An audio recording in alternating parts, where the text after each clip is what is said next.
You want to stay in the winter to prove people wrong? I know, right? Because everybody kept telling me, I couldn't make it. I couldn't do anything from over here, and I have to move to Atlanta, move to New York, and move to California. I guess, I decided I wanted to prove them wrong. I remember performing that show. That was the biggest. I mean, one of the shows I did over there. That was the biggest shows, and the one in Sri Lanka. That was the biggest show in Sri Lanka history. You know what I'm saying? The president and his family was there, and I remember performing, and I don't remember what song I was performing, and I literally saw people in the crowd singing it word for word. Told them put their hands in the air. There's all 40,000 hands in the air. And that shit was crazy because I know English is not their first language, but they knew this my songs word for word. I remember breaking down. I cried for a second, man.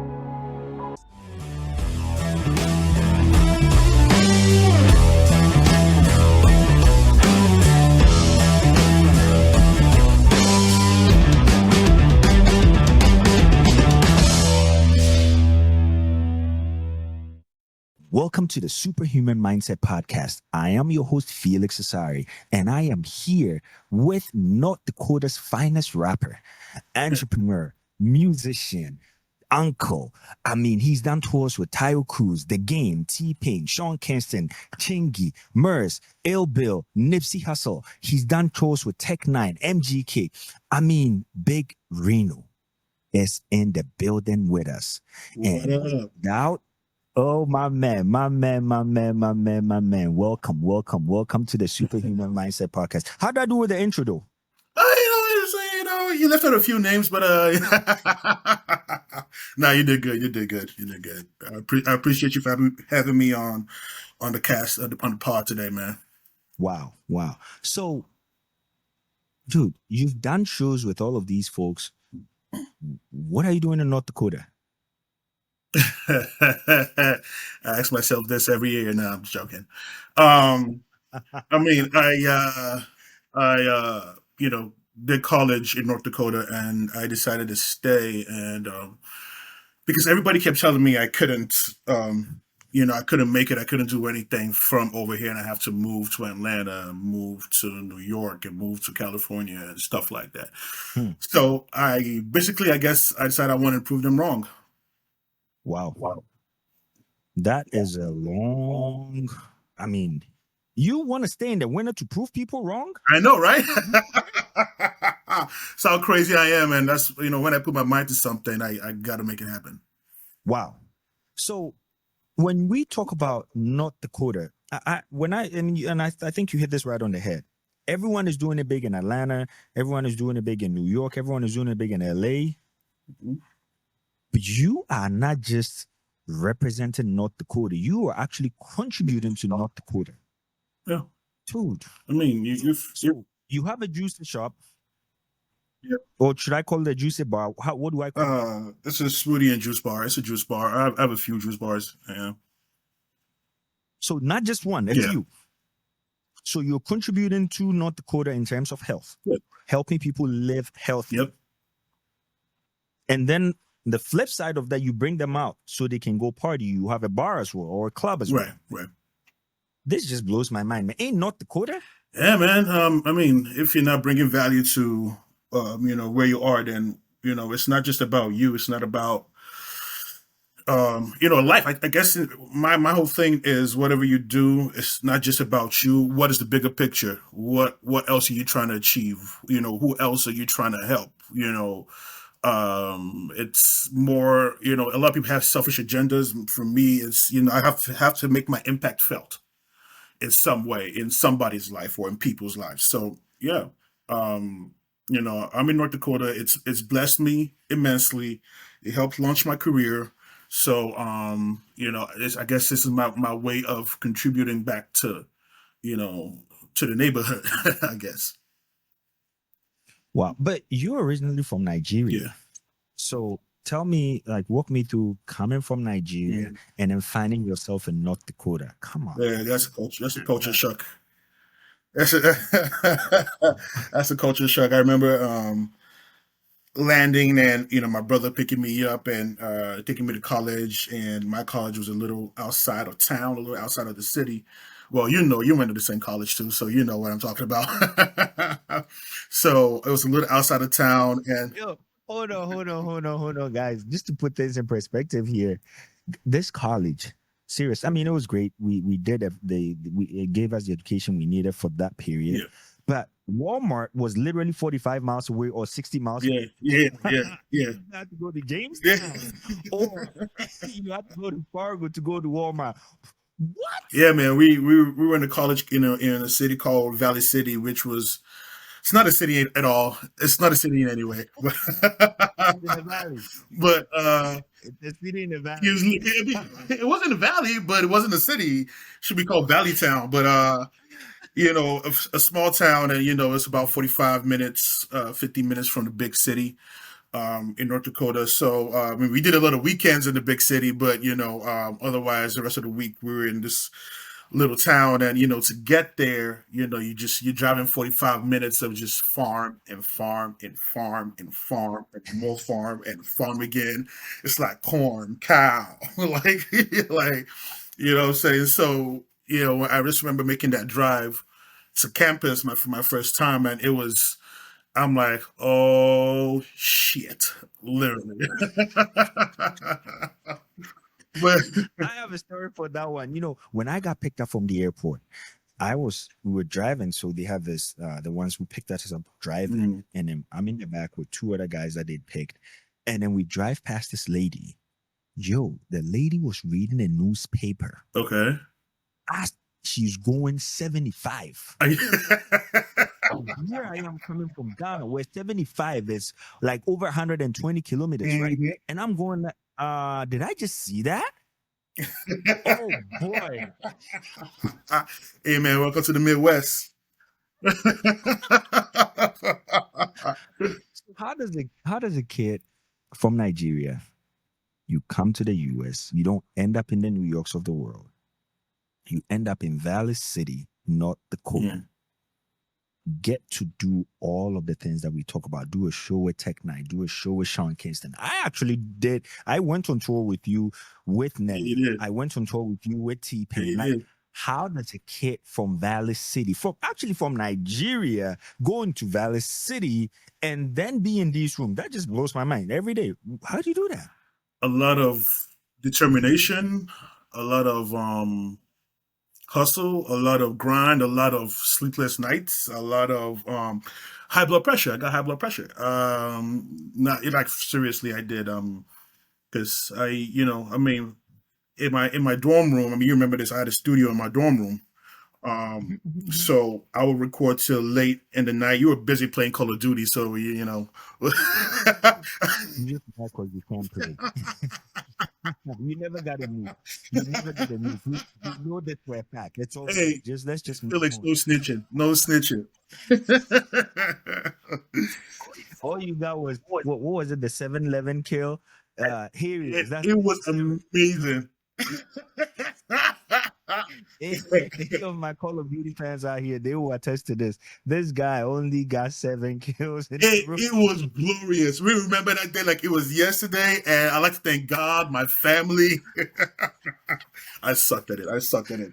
But needless to say, I really pushed myself. I would record in my dorm room till 4 or 5 a.m., sleep 2 3 hours, get up, go to class, go to my job afterwards, drive an hour to my job, drive back, get back around 10, do a couple of assignments, not do a couple of assignments, uh, record music, sleep for 2 3 hours, and do it all over again. And so that push, and the internet. I think MySpace was a thing back then. I Hmm. had hella friends, and my So I remember this. I think I remember one of our conversations. You'd mentioned. I remember because your dorm room was right next to mine. And I came and I'm like, well, what are you doing on this MySpace thing? Because I didn't know what it was.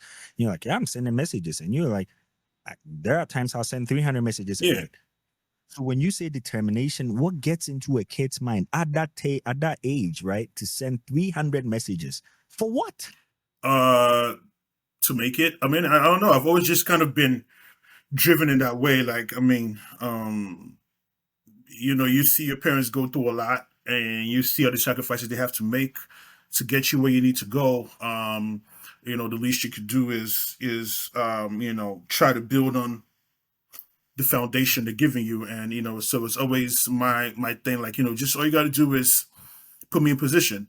And you don't have to put me in position. I put me in position, to get me and people around me, my friends and my family, and my future generations where they need to go. So it was kind of like that. It was just a bunch of determination, a bunch of grind. Like, hey, okay, what do I need to do? I did a lot of reading. I did a lot of reading. I did a lot of studying. I did a lot of research, seeing how people were making it, how people were blowing up in the music game. Like everybody who was making it at that time, I could tell you their story. I could tell you everything they did to get to where they needed to go. So, Mm, and I remember I went to this conference in Miami, and I met T Pain for the first time there. There was all these big producers. Cool and Dre were there. Producers for DJ Khaled and Fat Joe and Game and all these people. There's a bunch of big producers or big people there, and you saw a lot of rappers, a lot of producers, and their grind was crazy. Like, I saw hunger. I think that's the first time I really saw hunger for this shit.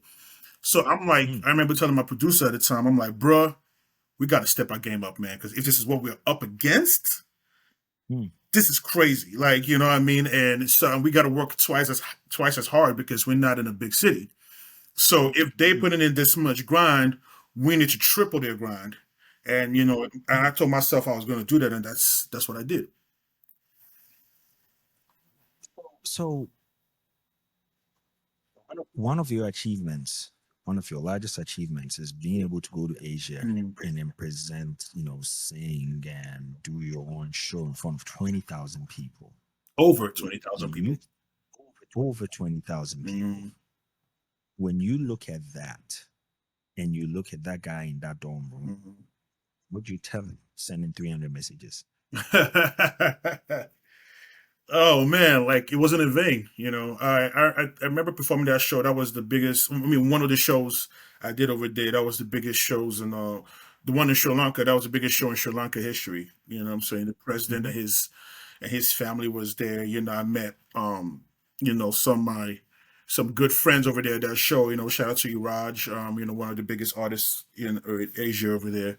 Um, and I remember performing, and I don't remember what song I was performing, and I literally saw people in the crowd singing it word for word. You know what I'm saying? I told them put their hands in the air. There's all 40,000 hands in the air, and actually was crazy because I mean, I know English is not your first language, but they knew this my songs word for word. I think I remember breaking down. I cried for a second, man. It just it was I knew what I had been through to get there, and just to Mm. see it play out like that, that was amazing. All right, my superhuman, why haven't you subscribed? Make sure you click on the link below to subscribe. Thank you. Wow. As I think through this, I'm really just taken aback because you came to America without your parents. Hmm. You just mentioned that your brother picked you up. Hmm. What was your guide in trying to achieve all of this and still go to school Proving people wrong. to graduate? Proving people wrong.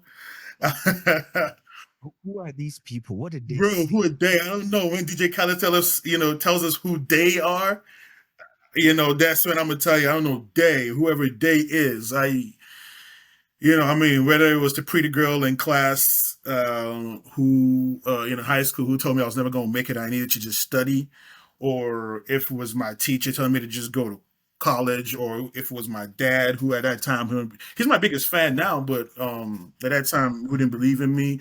Whoever they are, whoever the shoe fits, right? And I was just, whoever they are, I wanted to prove them wrong. Oh, you said I couldn't? Never tell me I can't do something, man. You tell me I can't do something, I'm doing it.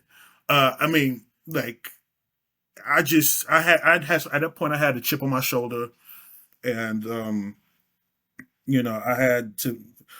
not only prove them wrong, but prove me right. I think, Mm. that hey, I had the talent to do it, and I was smart enough, and I don't know. I think that was more. It was more of that I could do it. That I had what it took to do it. I think I think it was more of that, and then How proving did you people wrong second. how did you find that self-validation that yes, you can do it? What was chasing you? You could have easily been like any other person who came to school. I mean, hey, you came from Nigeria. You are in America now. Why? What is that fire? Where are you going? Uh, Not back to the hood. um, yeah, it was kind of that. Like I wanted to. I mean, I've been through a lot, in life, and so one thing I was sure about was that if given the opportunity, I was gonna, I was gonna take off. Just I just need the opportunity, and my family, my parents had given me the opportunity, and so I had to build on that, and so it didn't matter where I was. It didn't matter if I was in New York or I was in Valley City, North Dakota, or even if I was back in Nigeria. I mean, hell, before I left Nigeria, I was already making some moves. I was already meeting some people because, that's just who I am. I'm gonna figure out how to get myself in position. So I was getting myself in position, and then so when I came over here, I'm like, okay, how do I keep doing this? I mean, something I've always wanted since I was like 7, 8 years old. So if you're not gonna put me in the game, coach, I'm gonna make my own freaking game. You know what I'm saying? I'm gonna make my team my own game. I'm gonna make it happen somehow. So, Wow. So I'm pretty sure you didn't do this and not gain any enemies oh yeah. or whoever they were. Oh yeah. There are lots of names that you'd mention up, throughout your rap career and folks that you would talk about. What has that journey been like in terms of people coming and leaving your life? Uh, um. Uh, it's been. I mean, when I look back at it, it's been a lot. I mean, it's been a lot. And I think I try not to get um jaded or traumatized of shit like that, because then you kind of close yourself up to people. But it's kind of it's kind of crazy and hard when you when you do right by people, when you're loyal to people, you do right by people, you hold them down, and you do everything in your power to make sure they're good. Emotionally, mentally, financially. You help support their dreams. You help them when they're in trouble. Mhm, You mhm. bail them out of trouble, and all that, and then you get stabbed in the back, or so um I guess it's a lot, and it just kind of makes you kind of worry a little bit more wary on people. But it is what it is. I think all it is done for me is um it's helped me be able to determine, more easily who I want in my life and who Mm, I don't want in my life. But the flip side is it made me a little more closed off. If I'm going to keep it real, what I'm saying, mm. I don't let, Yeah, we keep it real here. We talking real yeah, stuff. yeah. So I mean, you don't have to mention names, but like when give me an example of a time because I've seen you on stage with several people, and I don't see you on stage with those people anymore. Mhm. I saw you were in New York, and we'll talk about your upcoming projects and all the things that you're doing with DJ Farris and the rest. But like, I've seen you, and your circle has completely Yeah. changed. So when would you say, man, I went through this and I didn't see it coming? I mean, for the most part, they took themselves out my circle, which is fine. Hmm. You know what I'm saying? Because when I got love for you, and I let you in my circle, a relationship is a two-way street, right? I don't mean sexually. I mean like a relationship, like a friendship. You know what I'm saying? A genuine friendship is a two-way street. So if I fight for a friendship, because I value you as a person, what I'm saying, you're my boy. If I ever called you my boy, my brother, what I'm saying, like that means I have all the love for you in the world. So, Mm. when you do certain things, you basically take yourself out of my life and out of my circle, and all that. And at that point, it is what it is. I've kind of come to realize that, God puts people sometimes in your life for a reason or for a season. You know what I'm Mm. saying? And then when that season is over, just like the seasons change, you go from, your spring to your summer to your fall to your winter, just like that. Sometimes that's what God does when, so I don't fight it. I kind of let it Mm. happen. I kind of let it play out. Um, because if um if you don't value the relationship enough to want to work it or figure out what's wrong and talk to me about it, I'm that kind of guy. You know what I'm saying? Like, hey, tell me if I did something wrong to you. Let me know. Mm. Let me know, Mm. and I apologize, and we'll work on it. You know what I'm saying? Because Mm. that's what I do. If you do something wrong to me, I'm gonna call you out, and we're gonna talk about it. You know what I'm Mm. saying? We'll talk about it. We'll figure it out, and because hey, love. Look, I love my niggas like my boys. Say in no sexual or no whatever way. Just like I love them genuinely as my friends, as my people. Mhm. And so when you love somebody, you can't just if you claim to love somebody, it just doesn't end tomorrow just like that. It just what I'm saying? Like it's a continuous thing, and so if you feel the need to handle it like this and pull yourself out like this, then there really wasn't love. You really didn't have my back. So it is what it is. You go your way, I go my way. We're good. Life goes on. Wow. So if you're looking back, I mean, for all the things that you've been through up until now, I'm pretty sure when you were starting your juice shops and you had people, a lot of naysayers telling you can't do it. Um, I remember even one time we were in college and then you were late for class, I was always and different. one of the professors giving you a hard time about, oh, you think you just rapping and that's it. What would you tell that young guy based on all the experience you've had? Well, I mean, you got to be a little bit more on time. That's for sure. You tell him to be on time. Whoa, Yeah, okay. you got to be. So be on time. Yeah, yeah, you got to be a little bit Okay. more. I remember that. Okay.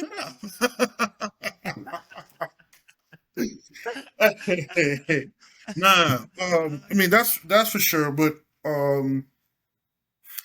also is that you're gonna learn a lot of things along the way. You got to learn to put yourself in certain rooms. Get you people that know, because I think one of the number one things that kills black people when it comes to business, is Mm. um listening to unqualified voices and people. Mm. They come to you like, oh man, why don't you do that? Are you trying to open up a business? Oh, you should do something like this. If you do something like this, that's gonna go. And um, I was smart enough to know that, well, I was a little lucky because I'm kind of person that when I step in a room, I kind of see what's going on. I know who's who immediately. I know what's what. I know what kind of room I'm in immediately. So you got to read the room to be able to move and to function, right? And so in whatever city I'm at, I kind of read the city. Who's who, not going to work, what's going to work. I'm doing all that analysis. I'm learning about businesses that closed previously. Why did they close? I mean, and when you see, 20, 30 businesses of this certain industry that have closed in the past, why the hell would you put your head in it? Why would you go start a business like that? It's been proven that, this kind of business doesn't work in this city. So you be an idiot to still try to make it work, because people do business. Especially a lot of black people. We talk about people out. A lot of black people do business based on emotion. You know what I'm saying? And I mean, one of the advice I got when I was trying to open up my first juice shop was, oh man, you should open up a Nigerian restaurant. That's gonna be like, there's no Nigerian restaurant in town. You know what I'm saying? That'll be dope and blah blah blah blah blah. well, there isn't enough. There isn't a red Nigerian restaurant in town because there's not enough Nigerians in town to to make it work, to make it make sense, to make it make sense financially. You know what I'm saying? And even and now there's more and more, not just Nigerians but Africans in town who cook, come to the business, but you forget that a lot of them do know how to cook already. A lot of them are still trying to find their way and both professionally and financially, so they're not doing a lot of eating out. You know what I'm saying? If they don't cook, their sister cook. If their sister don't cook, their mom lives down the street and their mom cooks. You know what I'm saying? So, I was talking to the owner of this African restaurant in town like a couple months ago, and she's going through it. She's going through it. I mean, and I love. And after we had that conversation, me and her, she was telling us she literally heard the same thing I heard. She was like, everybody was telling me to open up this restaurant. That they were going to support it. And he was going to do good. You should have this kind of food. And she did it. And even the people that advised her to do that, she don't see them. They don't come around. So, Wow. you open up business with emotion and stuff, it's against the logical thing, the well-researched reason why you're opening up this business based on the Yeah. market and the city you're in and based on the demographic that you're in, you know? So you made a key point. You said people listen to people that don't have that credibility. You shouldn't be listening to them. Am I hearing the same thing as, dude, if I don't want to be like you, why should I be taking advice from you? No, I I can see the point in that, but no, because there's a lot of people I don't want to be like, but there's a lot of Mm, things that they've done that I might admire. Or it might not even be a lot of things. They might have done a million things in this world, but there's one thing in particular that speaks to me that they've done or motivates mm, me. I look for inspiration and motivation in everything. So mm, this one thing you did right here, how did you make this happen? Wow, this is crazy. Now, screw whatever else you've done in your life. I don't care. I might not even care about you as a person. I might think you're a mm, horrible person. I might think you're the worst human being in the world. But this one thing that mm. you did was amazing. How did you do that? I'm gonna have to research that. If I have a conversation with you, I have a conversation with you. I'm gonna Wow. learn what it took, what you had to give, what you had to invest, everything. But I could care less about your life. Wow. Because in Reno's mind, you are thinking about, I need to get myself in Yeah, position. So you are married to the solution, not the. not a messenger. You're like, hey, Mm, there's a lot of times, even watching stuff online, interviews and stuff. There's a lot of things that a lot of people who I don't agree with um say, and I might not even like them as people, you know what I'm saying? I might think they're obnoxious, I might think they're racist, I might think, whatever it is. But if you say something that hits, something that sparks something in me, something that registers within me, I'm holding on to that. I don't care who said it. You know what I'm saying? But this makes sense. This I could use this. This could better my life. This mindset could better my life. This mindset could better this person's life who I love. I'm gonna take this message over to them. You know what I'm mm, saying? Be like, hey man, mm, you're still going through that stuff, right? You was talking about, man. I heard something the other day, blah blah blah blah blah. I think that pertains to you because blah. You know what I'm saying? mm, We'll have that conversation. But yeah, mm. some people get hung up on the messenger. I'm listening to the message. Wow. I love that. But I've always, why did you not bring my music out? I mean, you sang Iron Man 3, and then my other track, I'm not going to drop it on here, but why? What is going on with music? Why are you not doing the type of music that I want to listen to? I'm speaking for the whole world, by the way. Oh man, to tell you the truth, I took a step back from music. Mm, A few years ago, a couple years ago, I started falling less and less in love with it. mm, I started feeling less and less in love with it. And then so I kind of stepped back, and then slowly I gained some of that love back, but it came back in a different way where, I started kind of enjoying um producing, what I'm saying, producing, being executive producer on, on projects, I've produced for, Wiz Khalifa, Chance the Rapper, I've executive produced projects that have like Lil Durk on that, Moneybag Yo, Jeremiah, Chief Keef, um, so a bunch of people, and so that love came back in that way. Now I kept recording. I kept recording. I probably have like 100 unreleased songs, and but I don't know because there's that fire in me that's still because that still wants to get to a certain height. Mm, But the older I get, I think one of the things is the older I get, the more I value my privacy. So mm, mm, every day that goes by, I'm enjoying more and more being in the background, not being seen. Um, mm. and That's new. huh? This is coming from the guy who wrote the 5 a.m. Flight from Yeah, Heathrow. yeah, yeah. And now you don't want to be I seen? want to be seen. Matter of fact, like it's kind of weird, right? Like where was I? I was downtown last week or so, and a guy walks up to me, and was like, "Are you Big Reeno?" And I'm like, I'm so far away from that. Like it's kind of like weird to hear, and I enjoy just kind of. I think my priorities changed.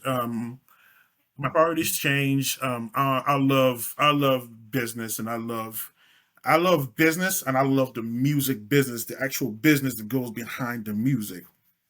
mm, That's mm, why, mm, I started managing, artists and stuff like that, like DJ Ferris, biggest DJ and producer out of Chicago. Um, and also like I do so much behind the scenes now, like that people actually don't know, and I don't care about putting my business out there. So I just, I kind of just let it be. wow. But there's a lot I do behind the scenes right now, and that Mm, fulfills me. I'm still mm, in the music. mm, I still have the ear. I still have the talent. You know what I'm saying? I help write. I still help write songs for artists. I still help produce records for artists. But I just rather do the behind the scenes thing and be behind the camera and behind the spotlight. The spotlight does it. It's not the same. Being famous right now is not what it used to be. mm. And I'm not, So huh? are we gonna watch your indie throne from the back In the now? Is back. that what we're Pause, gonna but do? yes. Pause, but yes. Exactly what it is. I'm still. That's the thing. I'm still doing. I'm still making moves. My artists is signed. They have deals with big, major and independently major companies. I'm vice president of a big upstart label out of New York. I'm saying independent, big and independent, is made up of industry veterans. That's how record labels are made a lot of times is people who work for all these big labels, Sony, Universal, Warner, whatever, big agencies and big managements, and they come together and they create their own they kind of Mm, leave the big system, the big umbrella, and kind of create their own. So I'm a vice president, of upstream distribution, and I'm heading there. I'm also heading the African division. So I'm still doing my thing. I'm still, I still sitting on my throne independently, but in a different way. wow. So I know you mentioned earlier that you gain inspiration from everything. I mean, different aspects of your life. I mean, from your faith, from your relationship, and a lot of your travels. That I've been seeing you post a little. Okay, every day he's on flight. Uh, what should the world be expecting from Reno in the next 5 years? A lot. I have my hands in a lot of places. I have, my tentacles in a lot of places. I have my, Mm, tentacles in a lot of things. I have my businesses going. with my bars and my juice bars and all that kind of stuff. Um, Definitely more and more getting into real estate. But on the music end of things, like I said, I have my artists like I have Zay Allen. We just signed him. I have DJ Ferris. Out of Chicago, biggest DJ, biggest radio personality, in Chicago. He's on the radio every day of the week. He's produced records for Kanye. He did Mercy, Lamborghini Mercy. He co-produced that for Kanye. Um, you know, um, he's, obviously he's wrote to everybody big in the city. You know what I'm saying? Chief Keef, Lil Durk, G Herbo, Jeremiah, all of them. We're working on his new album right now as we speak. I got Canayo King, amazing Afrobeat artist. And he's doing big things. His record Mercy Me was number 31 on the radio urban charts. You know what I'm saying? So he's absolutely just, killing it. I was just in New York. We had a little run with him in New York over there, a bunch of studio sessions, a bunch of video shoots, photo shoots, everything. And we'll probably be going back for a PR run to do some press and all that.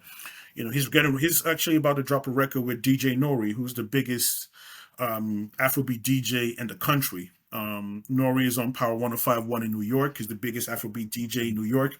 New York is the biggest Afrobeat market in the country. DJ Nori is the biggest Afrobeat DJ in the U.S.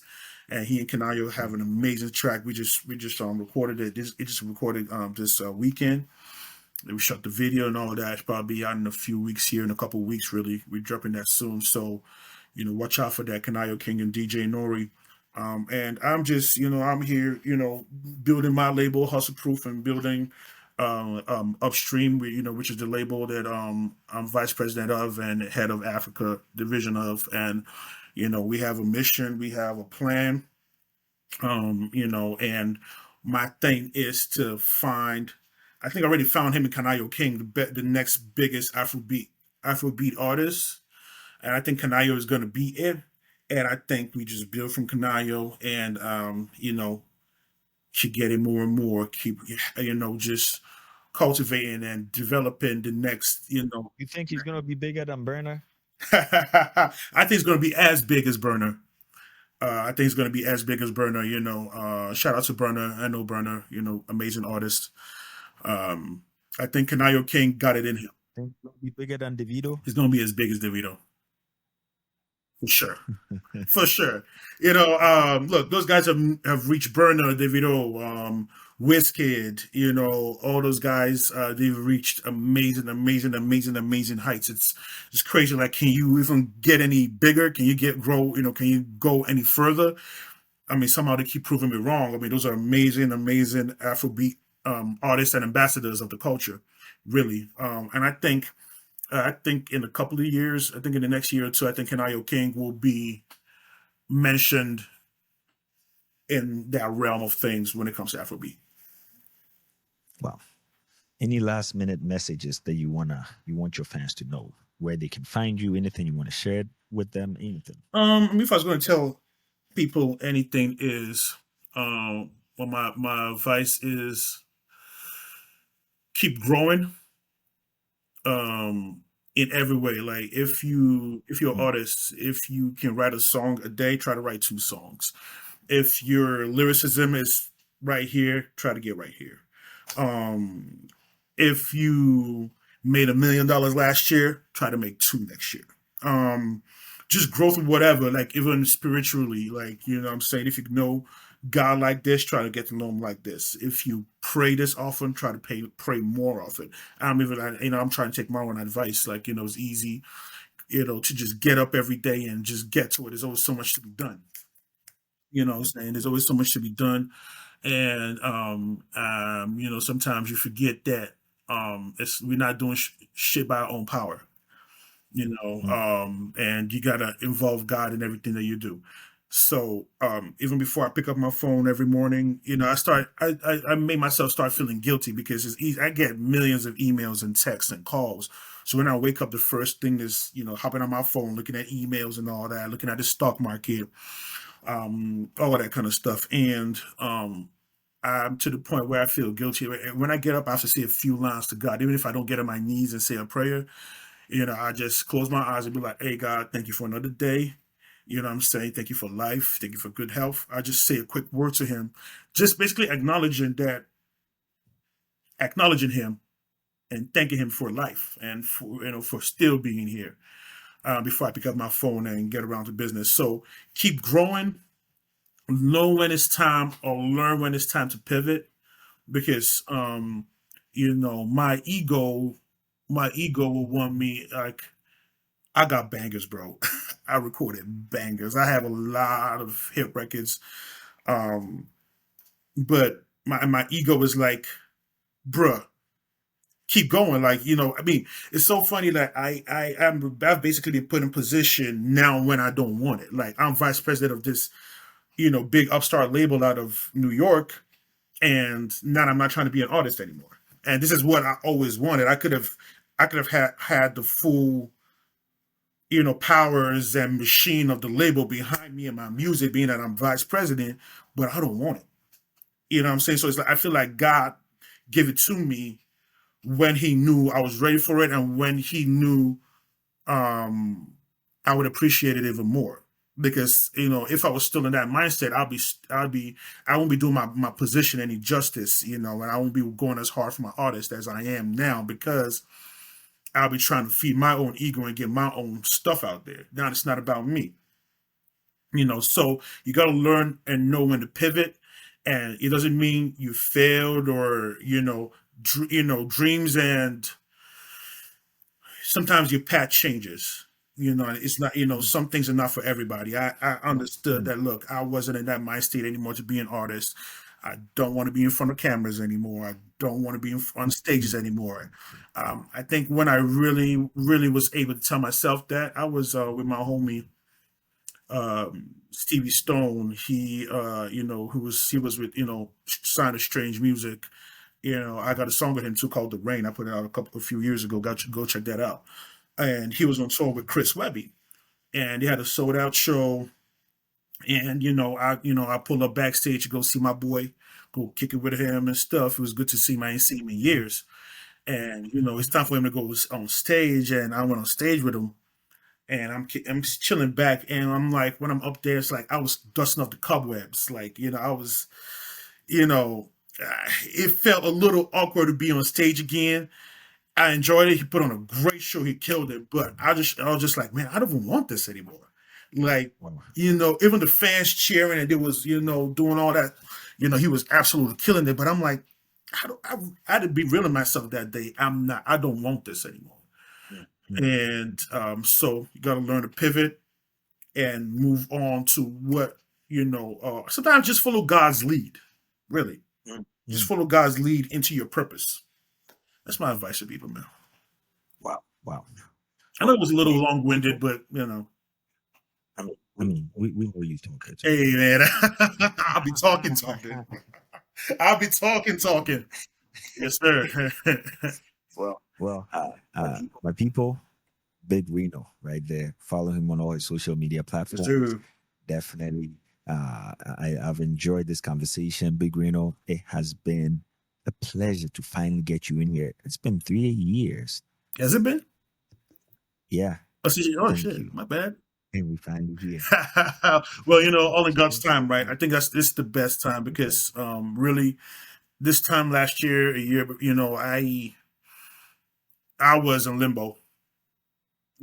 I was in limbo. So I think right now I have more of my purpose and I know what my path is. And so I think it's just the best time.